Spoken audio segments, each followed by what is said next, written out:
Good morning, everyone. Welcome to our February Innovation Forum meeting. Still hard to believe that we're already in February 2024, but here we are. And we're very pleased to have with us Frank Hughes with USX Cyber. And he's based out of the East Coast, but fortunately, he is joining us here in person in the Seattle area. So very happy to have him here. And he's going to help us better understand the CMMC landscape. For those that aren't too familiar with that, it stands for Cybersecurity Maturity Model Compliance. So quite a few acronyms we're going to discuss, but he's going to help demystify that entire landscape, as well as talk a bit about how USX Cyber is leveraging innovation to help manufacturers navigate CMMC. So without any further ado, I will hand it over to Frank. All right, thank you. So some people say, how did you get tied to the West Coast, being from the East Coast? And the reason I was kind of drawn towards camps is really the advancement of technology.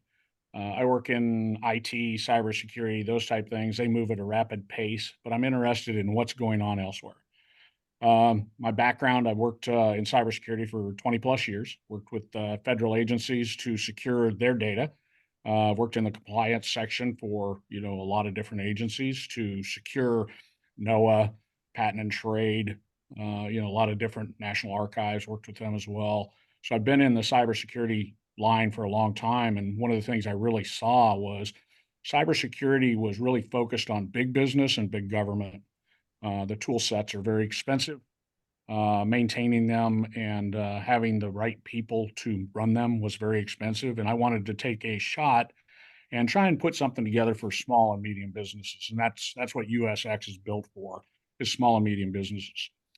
So we'll kind of go through the agenda today, talk about that, maybe some of the innovations that we've tried. I've got some sage advice for people trying to get into AI and trying to automate process. There are some tricks to the trade of that, and there's things to be aware of. But we're going to talk about what's going on with CMMC. It's not finalized yet. We're looking at a finalized date coming up. The compliance by the market rather than just for the government. It's been years and years the government agencies have had to comply with NIST 853, which is a very comprehensive security plan. And they have to take their systems to that level. Luckily with CMMC, it's a lighter lift. What those supply chain implications are, how from the primes down through all the subs, what's happening in that CMMC area.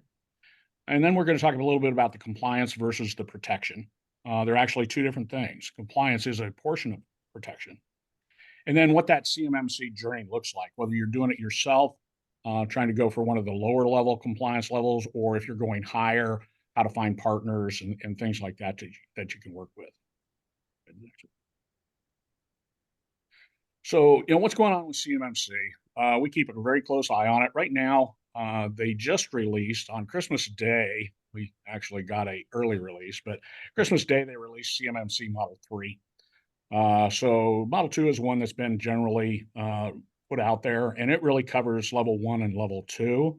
It has still left level 3 kind of out there hanging. They've got some additional requirements they want in there coming out of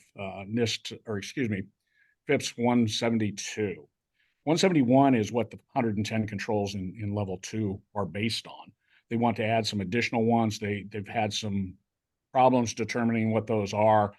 They had public comment that closed like about a week ago. They're reviewing that, and we expect something to come out. And Frank, could you share a bit more about the public comment phase of this and how that review works? Sure. So what the government did is they released the official release date for 3 was on December 26th, and they allowed a period of time, a 30-day window, to make comment on what they released, to say, this makes sense, this doesn't make sense. A lot of the cybersecurity people were involved in that discussion. A lot of people in the industry were able to give comment back. One of the main comments is for small and medium business, it's cost prohibitive and things like that. There was some feelings out there that if people just didn't do it, they would have to back off. Mm-hmm. But the government says, no, we're not going to do that. We've seen too much evidence that the information's getting sent to other countries, and that's giving them a lead on some things that they don't want them to be in charge of, I guess, or ahead on. The innovation that's coming out of our manufacturers needs to be kept with our manufacturers and protected. So that's the discussion on CUI. So now they've got the feedback from industry, and they're reviewing that. The government's going into their groups, talking about what is there. We anticipate that they will release by the end of the year. So one of the things that has been kind of brought to our attention is, hey, this year is an election year. Does that affect it? We think it does. We think that there would be a concerted effort to get this in place before any change of regime or whatever. So we kind of feel they're going to push this pretty heavy. And the number of attacks, successful attacks by hackers, has increased. So almost a daily basis, my feed gives me, what's going on out there in the market, and there's just it's accelerating. Part of that acceleration could be or is AI. You have AI to work for your business and make things better. Hackers have AI to do the opposite. If you need an example, look at some of your email. Used to be you could identify a spam email or a phishing email because the English wasn't quite right or some didn't look right. Now they have AI doing it. And I look at some of them and I'm like, wow, I would fall for that. So that's what's really happening in CMMC. They will come out and they will declare it to be the law. And there will be wording within the contracts that says not only does the prime have to follow it, but all of their supply chain has to follow it as well. So I guess we'll kind of take a look at the next one. The next one really talks more about, compliance by the market. The work that's being done for the federal government in the defense sector, about 60 to 70% of it is done by subcontractors. Well, that means they have to have some type of protection as well. You can go back as far as, I think of the Target hack when Target got hacked. And when they came back and did the due diligence and went through it, it was because of a connection that was from a subcontractor into Target systems. It wasn't secure, and that's how people got in. We can go back into I guess it was the early 90s, and one of the hacks I saw with a telecom that I work for was actually the pilots had access to email and had a way to phone when they were flying. And a hacker from Russia was actually able to compromise that. And we found it through, they were selling the product from the telecom on the black market overseas.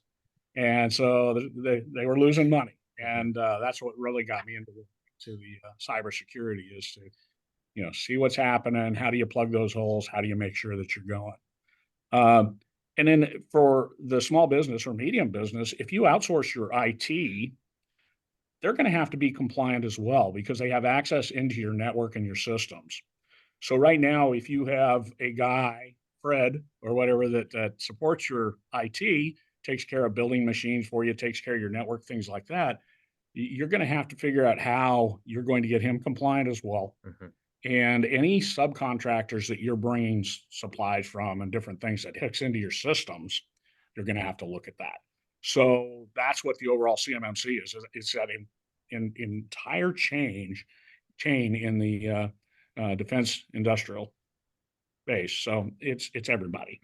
We're seeing it start to leak out of just government or just DoD.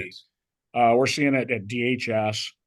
We're seeing some of the other agencies really looking at it because everybody needs some type of compliance to make sure that things are in line and that there's security across the board. Go to the next one.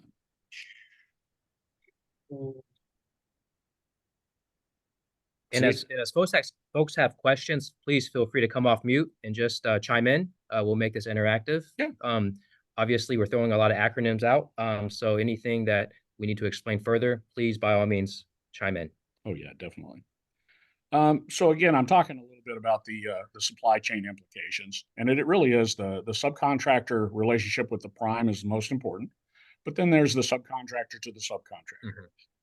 If you're having another member, if you look at just the financial implications, the financial documentation from the federal government, for somebody to have that information on your contract, FCI is what they're calling it, they have to have at least level 1.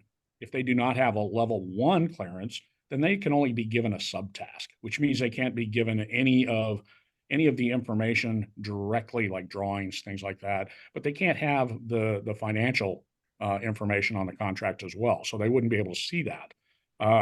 That can be kind of a problem as you work your teaming out and things like that.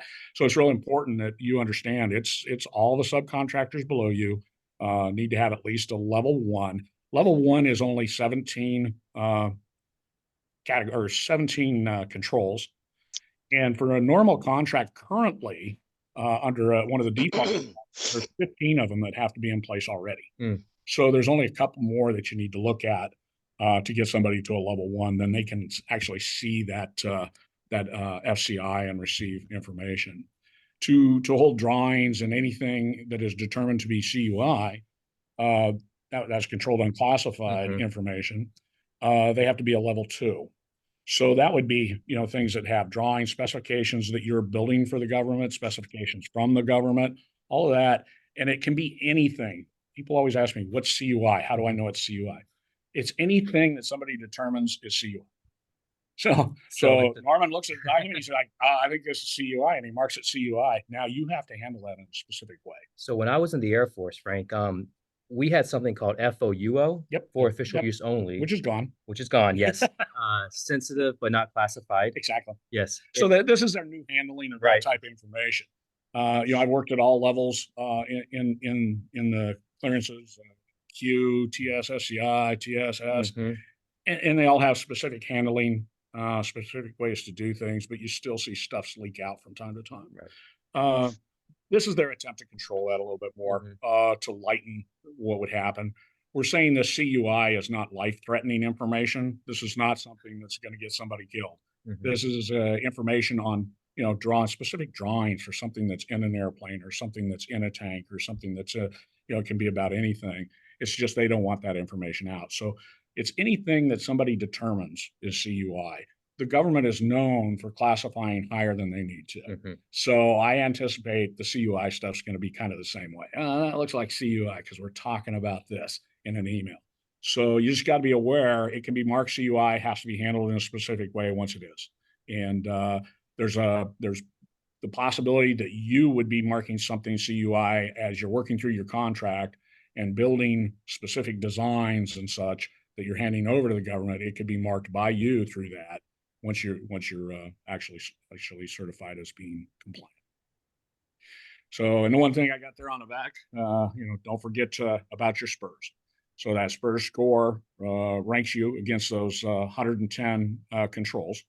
It ranks from -200 to 110. And what is specifically the SPURS score? SPURS score is how you rate against the controls.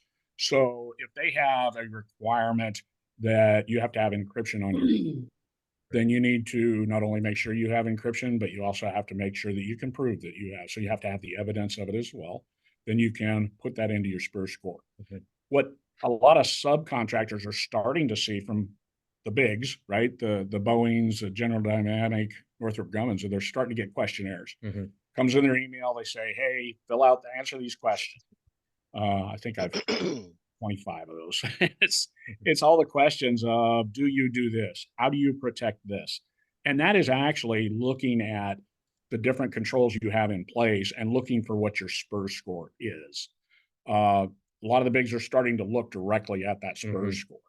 And when you're competing on a contract, you don't want to be the guy that is at -50 when the other guys are sitting there at 85 or something like that. It's another delimiter and something that sets you apart from your competition. So I know with the CMMC, in the scoring aspect of it, there's a self-assessment that takes place. Exactly. And then there's also an external audit that can come in. Right. So at level 1 is 100% your self-assessed, but your access and control, you're not controlling CUI. You're protecting the dissemination of information more at an FCI level.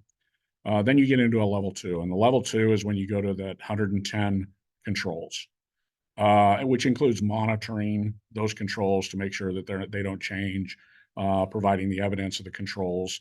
And they run all the way from the technical IT controls over to how you handle a visitor to your site, right? Do you have a badge? Do they sign in? Do you escort them? Right. And that process needs to be built, documented, and you need to follow it. But your auditor will ask you, well, Hmm. what is it? And you should be able to clearly say, this is how we handle a visitor. This is how we handle somebody logging in. This is Hmm. how we handle somebody that's being denied access. Right. Or this is how we take care of a employee when they're released from the company. We shut down their account, we do this. Okay. But it's a documentation of those processes so that they can be followed every time. I'm glad you mentioned that because it's much more than just cyber security. It's also physical security as well in Yeah, industrial so process. if you look at the 110 controls, I wish I brought that slide with me, but you look across those 110 controls, there's some that me as an outside company working with you on your cybersecurity, there's a ton of them I can take care of. There's a group of middle controls that kind of take both of us to work on, Hmm. right? We got to work on your process. We got to make sure it fits your manufacturing. We got to work with you on those. And then there's a subset of maybe 15 controls that you really have to do. I can't do it. Hmm. The escorting thing I always use as an example because that's one that the customer has to take care of. We can give you the sheet that they fill out. We can do all that, Hmm. but you need to actually have the notebook or whatever there at the door so they can sign in and give them the badge and then make sure somebody stays with them. So there's, three distinct areas. One that, our tool covers all this stuff. We monitor it. We give you the information, that type of stuff. We're building the documentation with you. You're going to have a system security plan. Most people don't really know what a system security plan is, but that talks about the boundaries of your system, what you own, what ties to that. Hmm. It's a lot of networking geek things, Sure, sure. but it's pretty comprehensive. With that, what have you seen working with various organizations when they have their systems on-prem Mhm. versus in the cloud? Okay, so the one thing, I was in the cloud before it was called the cloud. We used to buy instances on a mainframe, right? Mm, So you'd pay by every little computing thing. But everybody needs to think of the cloud as somebody else's computer. That's all it is. There's no mystery. Your risk in that is taken care of by the contract that you sign with that vendor, whether it be like AWS, Google, or somebody else. It's what you sign to help take care of those parameters, but you have a responsibility.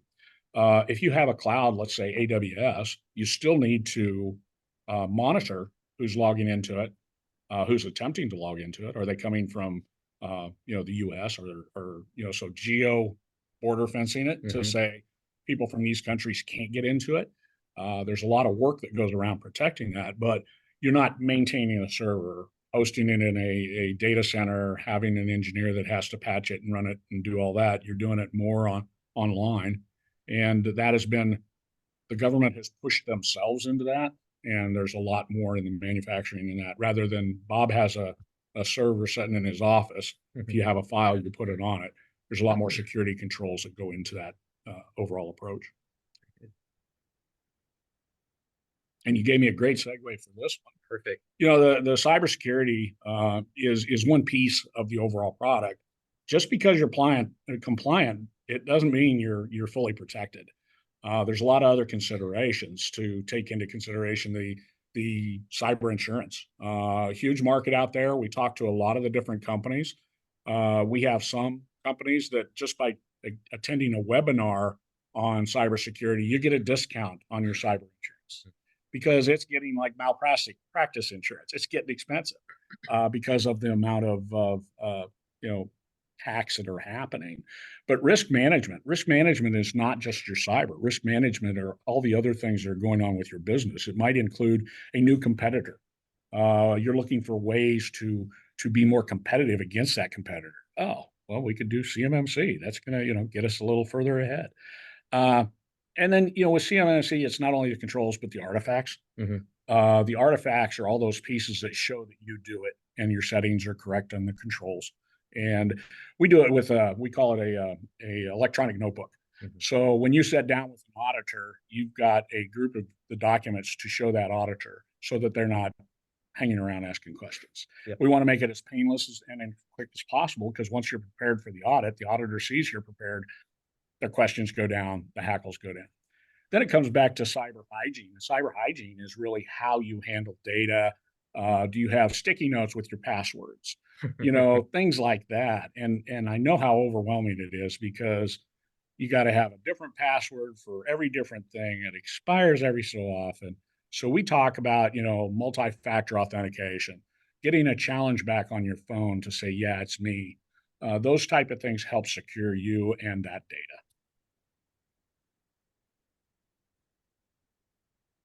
So then the question is kind of the CMMC journey. They have a kind of a cool app here at the thing, and you can ask questions and have polls. Hmm. And I put a poll out there. Where are you at on your CMMC journey? Are you completed? Have you started it? Are you waiting until everything's happened? And I'm finding a lot of people that are waiting to find out what's happening. With things not being definite, they're waiting to start. And I want to caution people on that. The best time to start on your CMMC is now or soon. Uh, Part of the problem is going to be in the market. There is a group out here that's supporting this type of work, but we're pretty small right now. It'll grow as others get involved. But you want to get that company that's going to mesh with you, your goals, your timelines.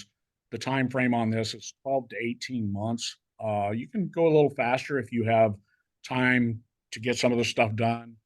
If you don't have the time, it takes a little bit longer. So we're saying about 12 to 18 months. I've seen ads as much as 60 days. And I'm like, there's no way. Uh, and 30 day, it's like a 30-day six-pack advertisement, right? yeah, So, yeah. got mine. The getting the documentation together and building those processes, but making sure those processes fit how you do business. If you've been doing business 25 years, all of a sudden you're in a new process. No, you got to try and mix it. And I think one of the challenges is finding somebody that lines up with how you want to do business, how you want to do this. The a lot of the discussion I've heard from companies is, well, we're going to just do a POAM, plan of action and milestones. That says we don't do this yet, but we will in the future. This last iteration, CMMC 3.0, takes that into consideration because I guess they were hearing it too. Oh, yeah. And what it says is if you put in a POAM, you can't do it at a level one. Level one, you just have to do the work. But at a level two, if you put in a POAM to cover one of them, you have 180 days.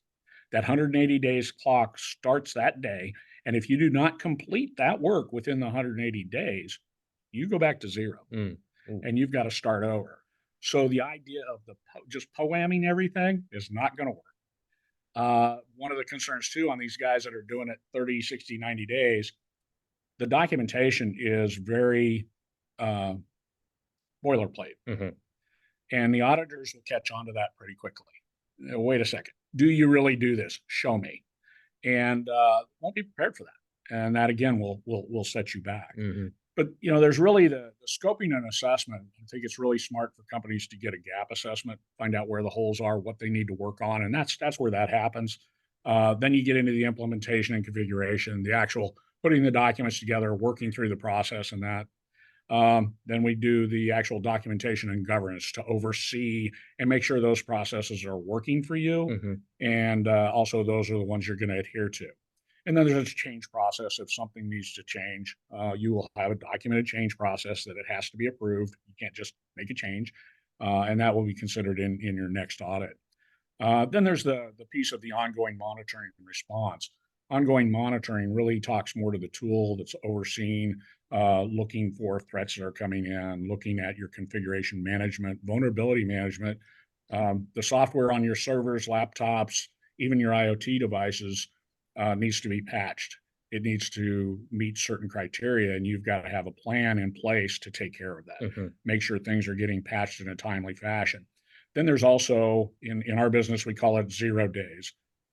0 days are, problems that were built into the software that nobody caught. And then some hacker figures it out, or some security guy figures it out, and it's released as a 0 day. A 0 day comes in as something that is a critical problem with your software. And it could be with one of your, cutters. It could be with about anything that uses software, because everything's using software. But the way the federal government looks at it is you've got 13 days from the time it's released to get it in place on a critical. And then on a high, you would have a 30-day window. And then the mediums and lows are a little bit less time frame. But you want to watch for those vulnerabilities. First, do we have it? Because they'll release something on such and such software. And some of them are pretty confusing because it's version this, and it's, there's a lot of sub things. We've automated that so that the system is looking for it. It checks your systems every 6 hours and reports any things like that. So, and then what are the new attacks that are coming out? MITRE does a thing called MITRE attack, and MITRE attack tells you how you respond to things like that. We've built that into the process. So if something comes up, our engineers know exactly how to handle it. The customer knows what to anticipate. We contact the customer, say, this is what we need. We suggest you do. This is what we need to do. And then it depends upon that relationship with us and them on whether we just do it for them and document it, or if we just pass them the information and their engineer does, or they do it. That could be a patch. That could be changing a configuration file or something to make sure that the system is more secure. That's kind of way it goes. But I think what companies are really looking for, and that's that red line, is what's the flexibility for customized services. We need things to be a certain way because I have never run into two networks that are the same. They're always different. Everything in them is different. Some of it's customized. So we work in the way we contract and work with companies. We definitely customize and fit to what they need at the speed they need to go too. So all of that kind of plays into it. Frank, as you're talking about this, I'm thinking about everything I've heard about the price or the cost of becoming CMMC compliant. And sometimes those were very huge and maybe prohibitive numbers. What have you seen happening in terms of the costs associated with this? So again, the cost will be associated with the size of the business, number of endpoints, all of those things play in. So to say it's a flat amount is pretty difficult to say. And then what you already have in place compared to what you're going to be putting in place. You're looking at a commitment. I think the first time I took a look at it, I was thinking it was around 400 to 500 hours, man hours of time to put into that. So, you start talking to high-end security guy that's, charging $200-300 an hour, it gets into major money. We try and make it where that is less expensive, but then you also have to bring in that auditor. And I'm sure everybody knows auditors are not free. And as we get into what I'm calling the bottleneck for CMMC, it's going to get harder and harder to get the attention of that auditor. I've seen numbers for like a level 2 with audit, total cost about $104,000. But I've seen bids for a medium-sized company with about 150 people, $1 million.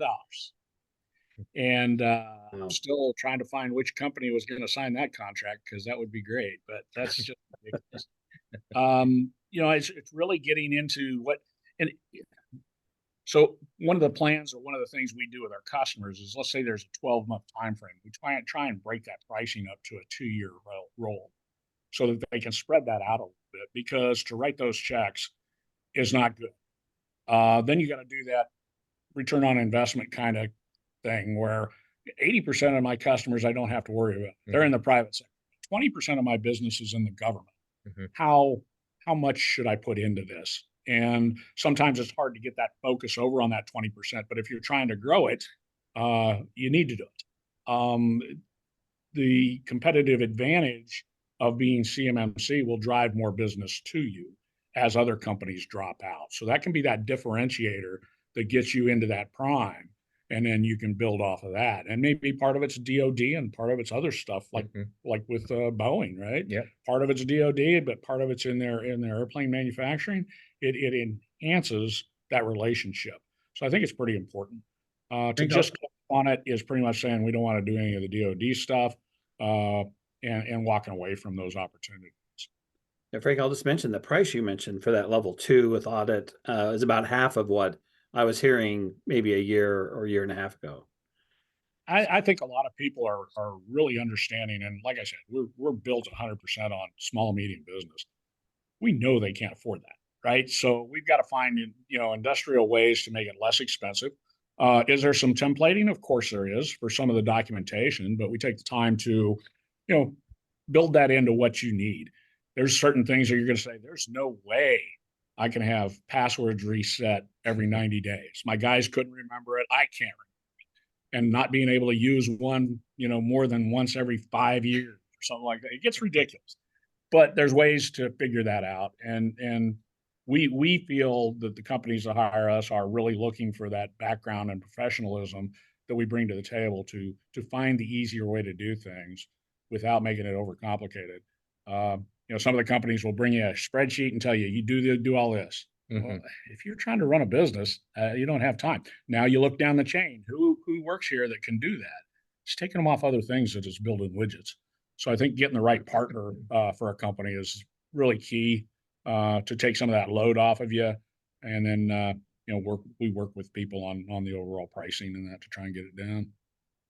And then there's the ongoing portion. Once you get a tool in there that's monitoring stuff, that's an ongoing expense. That's going on every month while you're in the CMMC thing. So you're monitoring, and that is a continued expense. The CMMC getting you to certification kind of has a end date, and then you go into keeping it going and getting ready for your next audit, which is 3 years down the road. Let's say I work at a manufacturing company, about 100 employees. We've heard about CMMC a little bit, but just really starting the journey. So, as we're kicking off this scoping and assessment portion, what are some common pitfalls that you've seen that we should avoid? I think the biggest problems I've seen is and it goes back to it sounds too good, something's wrong. And that's picking the wrong vendor, maybe something that really doesn't mesh up with how you want to do it. And they come in and they say, well, we're going to consult to you and get you through this. And they give you an initial price that's only one piece of the work, right? Now they've got you on the hook. They start working through it. And then the next invoice comes, it's a little higher because it's, the slope's going up. And I think you want to know kind of upfront more what the total cost is across it rather than little piecemeals, because you can get into a position where you're halfway there, 3/4 of the way there, and then it's just too much. It's just too much to do, too much to pay, and you end up throwing away the money that you've already spent on it. It's more of what's that journey look across the whole picture, to get us to where we need to be. And I think most companies are. Well, a lot of them are hesitant to really break that down for you. And I think up front, putting your expectations, don't be afraid to ask questions. If something's in your mind, well, I don't feel right about this or something, ask them. Ask them 100%. Put them on the spot. Say, this is what's going on, and let them know. If you're looking at a very large expansion or something like that just coming up, you're looking at changing like your ERP tool or something like that, and you wanted to see a comparison on whether or not they meet CMMC, you want somebody professional coming in and taking a look at that and helping you figure it out. Good. That's all I got. All right, perfect. I thought I'd talk a little bit about innovation. Yes, please. So I get asked a lot because we work with a lot of innovative features. Our tool has tie-ins through AI. We do automated response in certain instances. And people ask, well, how did you figure out you wanted to do that, and how did you do it? And I think one of the things that when I worked with DHS, we were challenged with automation. And what we wanted to do is take some of the onus off of the security analyst or help desk. And one of the first things we identified was a silly one, but it's if somebody loses their government phone or their government laptop. And that was the first one we automated. And it used to be you would have to call into the help desk. They would open a ticket. The help desk would write 2 letters, one letter over to the inventory folks and the other letter over to the folks in accounting to write the old one off, right? And they'd close the ticket. But that took time on the help desk. And you want to try and take some of the load because they're resetting passwords and doing all these other things. So we automated that. And what it came down to was the end user could just send an email. If they lost both their phone and their computer, they'd have to ask somebody else. But they could put a ticket in automatically that would say, I've lost these assets. And the system would pick that up, send out the letters, close the ticket. But it took the onus off the help desk. It helped release that. So I learned a lot from that. And it's really, if you have a process where you can lay out the decision points of that process, you can then automate the process. There's a lot of tools out there, API calls, different things to move information from one type of software to another and pull information that you can automate that if there's a process that happens the same way. In manufacturing, I see it a lot in the factories when they're moving parts pieces. Some of these automated ones, really it comes down to, it's a pick process. I need this, and it needs to go in this box, and it needs to go over here and go to shipping, right? But they've eliminated a lot of the manpower, and there's a savings over time. So I think the automation piece really boils down to, can you draw out what that process is and figure out those decision points, and can that be done through a piece of software? Can an email go out? Can this happen? And there's tools out there to do that within the main space. Splunk has some stuff that does it, or not Splunk. Yeah, Splunk. They have it, but their problem is they cost too much. Most of us can't write a check for $500,000 per year for a piece of software. But there's other stuff out there. And then you talk, how do you bring in AI? And one of the examples we did was when an end user downloads a piece of software, 2:00 in the morning, we wanted to know, is it a good piece of software? Is it actually the piece of software they think they're getting, or is it something that somebody's added something to? So there's a process called a hash. The hash tells you it's an algorithm that figures out that when you have a piece of software, the authentic piece of software matches that hash. Anything that changes it, any addition, any movement, anything changes that hash. So our AI watches that file come in. We take the hash, and this is done automatically, and it's compared on the internet. It's compared to look for the correct hash. And if it doesn't match completely, it deletes it. So the end user never gets to launch it on their system. The system automatically does it. Now it works at the speed of a computer rather than the speed of a person. How it was handled in the past is somebody would compare it to a database, and then they would say yay or nay. And if you got that wrong, which humans make mistakes, they just opened a piece of software that could compromise your system. Whereas in this case, we're comparing it to known good databases automatically, and it takes the action. If in the event a worm or something like that, some type of malicious software gets into a system, we can automate to the point where it just takes it offline. We have to work with the customer on that, because I don't want to take something that's in production offline in the middle of a production run. So they have to feel comfortable that will protect them, and that does what it is. And then we're specific on which systems. There may be some critical ones that you don't want to touch, but there may be others that you do want to touch. We work that all out with the customer, though. Using AI to evaluate the hash and compare it in real time with computer speed is fascinating. What other innovations are on the horizon that you see coming in the near future? With AI, it's a lot of endless possibilities, and you can morph it to what you need it to do through instruction. So you're actually taking the artificial intelligence, you're maybe introducing it to whatever your process is, and then saying, anything that differs from this by this percentage, tell me. Right? So if you have a way of measuring something within so many micrometers, if it's off by a certain amount, kick it out. And I hate to say it, but Food Factory and some of those shows, you watch them when they make potato chips. One's too brown, they got a puff of air that shoots it out of the way. That can be controlled through the AI. Now, in caution, using public AIs can be a problem. We've seen this happen out in the wild here recently, where they're doing what I've named it AI poisoning. I haven't heard the industry name yet. But when they get a chat bot, so somebody calls in on your helpline and you've had to put together a chat bot to answer their questions and make sure they get to the right person. There was a young lady that broke their chat bot and taught it how to cuss and hung up. And then the next person that called in got chewed out by the bot, and it went on for a little while. And then you got to look at, what does that do to your reputation? How does that hurt your relationship with your customers?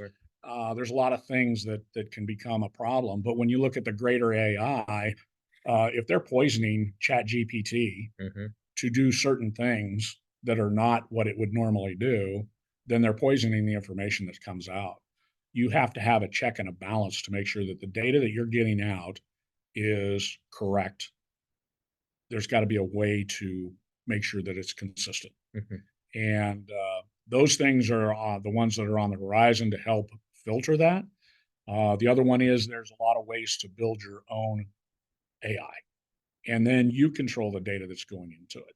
And I think you're going to see a lot more of that happening in the market, where you can get a specific type of AI. And I bet you at these conferences, we start seeing more companies with that, Hmm. because that's where people are working right Yeah, exciting times for sure.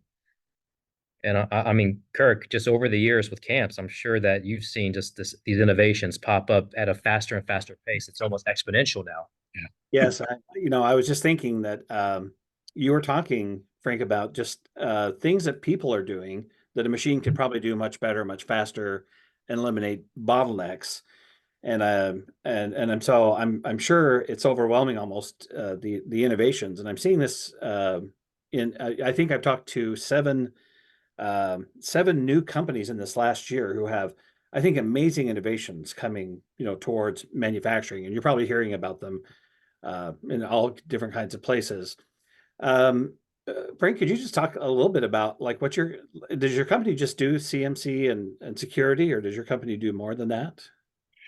We're 100% focused on cybersecurity as a service, CMMC, FedRAMP, those type of things, getting people ready for those types of things. My background has been heavy in getting systems approved for the federal government, and it's pretty heavy. We document about every process. My chief technology officer always jokes that when our guys get up in the morning and brush their teeth, they better be following the process. So we help companies get those challenges and take on those challenges. We have a product that we use, which is called Guardiant, that is 100% in-house developed. We are looking at we use that to do the monitoring and all that. We're also marketing that for the support companies that are, maybe more concentrated on the desktop support, but their customers are starting to need more and more security, and running that. We've built that. Shoot, we started back in 2019. It's fully operational. It's got a lot of cool tools to it.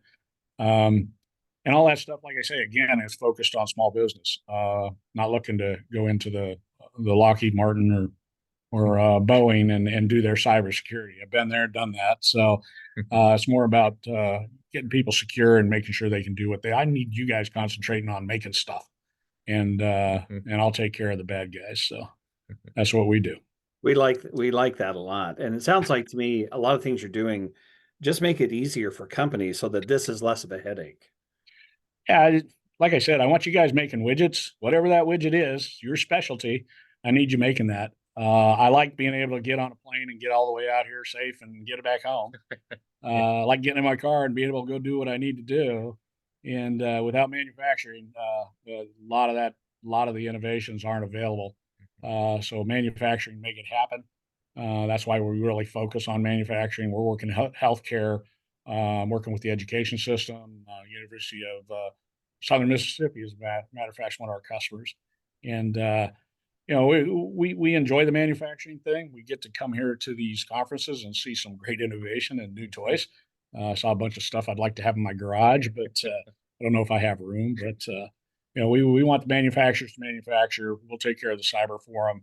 Like I said, it depends upon what trust they want with us. We can take care of all their electronic systems, their IoT, their all the different things. It's just a matter of what level they want our help. They may have a security guy that's on staff. Some of the medium businesses do. We can sure work with him. We can work with your IT group that supports your desktops and takes care of stuff, or we can do it. We got a lot of flexible. We're the Swiss Army knife of security. I have to say, Frank, that when you talked earlier about you knew this was an expensive process, but you work on making it more affordable, maybe spreading the payments out over a period of time. This could just even that alone, as an innovation, if you will, could open up defense contracts for so many, small to medium-sized manufacturers. Because as I'm talking to more of them, they're saying, I need to get into defense work, I need to get my certifications, but the CMMC is, of course, a very big part of that. So it's really good to have you share with us not only that it's more available, more accessible, and more affordable, which I think is tremendous value. Our first customer was a manufacturer up here in the Northwest. Been in business like 35 years. And the husband has the shop and he makes these little valves and little things. And they've been with Boeing. They do a lot of stuff with helicopters and all this different stuff. Just fascinating to me. They need CMMC. They definitely need CMMC. And they brought us in and we showed them what it was going to cost. And they had, oh my goodness, we've worked with them. And to bring it down to where it's an affordable thing, I don't want them to have to retire. He has too much fun in his shop building stuff. And, we got to make sure that they can keep those relationships. So it's been a journey with them to make sure that they get every step and everything. We are a member of the Cyber AB, which owns the CMMC information and knowledge base. And we are an RPO, which registered practitioner organization. I'm an RP, registered practitioner. And then we have a certified CMMC professional on staff as well. So we're taking all the things possible to make sure that it's available for everybody. Wonderful. Super. Well, any questions from the audience? Anyone else? We'll be sure to link Frank's contact information as well for after this meeting. Let's see here. And Huba has hand raised. Yeah, thanks. And so, guys, in part of my consulting practice. I talk to a lot of MSPs and VARs, and I tell you, this is one of the best presentations that I have seen about CMMC and really shedding some light about this mystery, right? Because it's even hard to understand for someone who has been in the cybersecurity space for a while, right? And there's a variety of things. I do have a question for you guys on what is your approach, or just curious, right? Because I don't think there's a right approach for blanket thing, but do you kind of like dictate a tech stack, or do you work with the client's organization on figuring out, how can they continue to use what they already know how to use and how to manage? I'm missing the question. You broke up just a little bit. Yeah, towards the end there, you were breaking up a little bit. If you could just. Oh, I broke up. Yeah. Sorry. Yeah. The question is, do you tend to dictate a tech stack? A tech stack. Where you come in and you say, this is what we do, and here you go. This is your prescription, or do you work with the client and figure out what can they? Yeah. So, like I said, networks, all the different networks and all the different things are different everywhere. Health company I'm working with, still working in the Novell shop, right? But they were excited because I knew what they had because I've worked with Novell before. But it's the flexibility of whatever is there.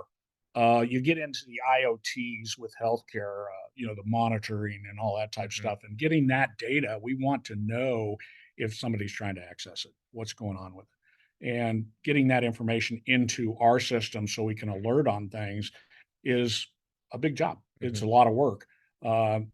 Schools, they use the Chromebooks. A lot of tools won't plug into that. We can get the information off the laptops. There's a lot of things we can do. For education, we can even monitor that system for keywords. We don't want to monitor keystrokes and all that type of stuff because then you're getting into privacy.